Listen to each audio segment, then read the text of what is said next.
سیرت کو پڑھ کے آیا ہے. اور یہ آخری بات اسی دوسرے حصے کی. انڈیا کے ایک بندہ آر ایس ایس تنظیم کا حصہ ہندو، سابق ہندو، وہ مسلمان ہوا. مسلمان ہونے کے بعد اپنے قبول اسلام کی کارگزاری لکھتا ہے. توجہ سے سننا ہو بھائی دوستو، تھوڑی مجھے توجہ دینا ذرا. قبول اسلام کی کارگزاری لکھتا ہے. کہتا ہے جب میں ہندو تھا، آر ایس ایس تنظیم کا صدر تھا، ایک علاقے کا صدر تھا، مجھے اسلام سے بھی نفرت، مسلمانوں سے بھی نفرت، اور نعوذ باللہ پیغمبر اسلام سے بھی نفرت.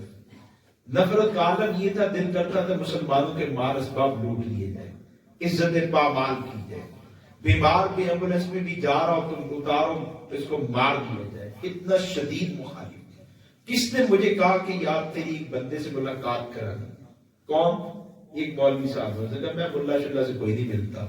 خیر اس بندے نے اصرار کیا، ہندو سے وہ بھی مسلمان ہوا تھا، اس نے اصرار کیا اور مجھے خیرستان کے وہ ایک بزرگ کے پاس لے گیا جن کا نام تھا مولانا کلیم اللہ صدیقی. حضرت مجدد الفسانی رحمۃ اللہ علیہ کی اولاد سے ہیں، حیات ہیں. ان کے پاس لے گیا. وہ دعوت ایمان کا کام کرتے ہیں اور اللہ نے ان کے ذریعے 10 لاکھ ہندوؤں کو اسلام کی توفیق عطا کی ہے. تقریباً 10 لاکھ ہندوؤں کو اسلام کی توفیق عطا کی ہے. بڑے میٹھے پیارے آدمی ہیں، اپنے جد امجد مجدد الفسانی کے نقش قدم پر ہیں.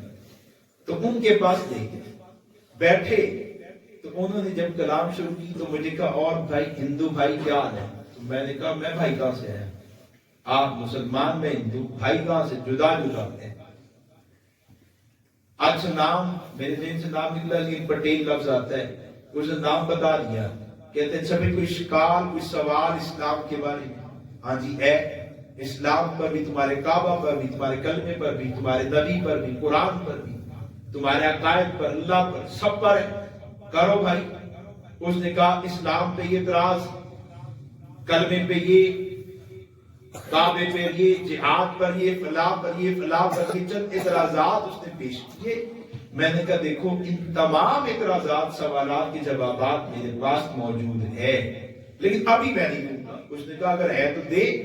نہیں ابھی نہیں دوں گا، پہلے میرا ایک کام کرے. کون سا کام؟ مولانا اٹھے، پیچھے لائبریری سے الماری سے کتاب نکال کے اس کے سامنے رکھی کہ پٹیل بھائی ایک مرتبہ غیر جانبدار پر اس کتاب کو پڑھ دو. کہتا میں نے انکرات کے ساتھ کتاب پکڑ لی. مجلس ختم ہوئی، میں چلا گیا اور گھر جا کے کتاب رکھ دی. پھر کچھ عرصے کے بعد، کچھ وقت کے بعد میں کسی ذہنی پریشانی میں مبتلا ہوا تو میں نے سوچا کیا کروں، تو میں نے ایک کتاب اتار دی. آج کل تو لوگ پریشان ہو موبائل کھول لیتے ہیں. کیا کھول لیتے ہیں؟ جیسے میرے ساتھ ایک بندے نے کہا، نوجوان نے مجھے کہا کہ آپ مجھے بھی سفروں پہ لے کے جائیں. تو میں نے کہا چلو، سچا واقعہ حضرت کی. میں نے کہا چلو. اب وہ میرے ساتھ سفر پہ چلا تو اس کے دل میں ذرا نرمی آئی. آخرت کی یاد، اللہ کی یاد، گناہوں سے دوری، نیکی کی نزدیکی، راہ مولا کے اندر یہ سب باتیں حاصل ہوتی ہیں. ہم پنڈی کے ایک مدرسے میں ٹھہرے، میں کسی اور جگہ تھا، وہ صاحب کسی اور جگہ، اور صبح ہم نے واپسی کرنی تھی. وہ آخری رات تھی ہماری. تو صبح فجر سے پہلے وہ اور میرے دوست تدریس شاہ صاحب دونوں آگے، میں جہاں تھا انہوں نے مجھے بھی وصول کیا. اب چلے تو وہ جو پیچھے نوجوان بیٹھے تھے کہنے لگا مولانا میں ساری رات نہیں سویا. میں نے کہا کیوں؟ کہنے لگے مولانا بس نا آج رات مجھے ایسا لگا جیسے میں نے مر جانا ہے. اتنی شدت کے ساتھ خیال ہے کہ جیسے میری آخری رات ہے، مر جانا ہے. میں نے کہا انا للہ. پھر ٹائم پاس کیا میں نے بڑی مشکل سے، جاگتا رہا، خوف کی وجہ سے نیند نہیں آئی. میں نے کہا کیسے ٹائم پاس کیا؟ کہتے بس میں نے فیس بک کھول لی. اللہ کی قسم سچی بات ہے، فیس بک کھول لی، کبھی اس پیج پر کبھی اس پیج پر، پھر یوٹیوب پہ بیانات سننے بزرگوں کے شروع کر دیے، پھر کبھی ادھر کوئی. میں نے کہا اتنے لمبے بیانات، کہتے کوئی گیبے شیبے بھی کھیل لی. تو میں نے نا سنجیدگی سے کہا، میں نے کہا بھائی اگر بالفرض تجھے آج ہی موت آ جانی ہوتی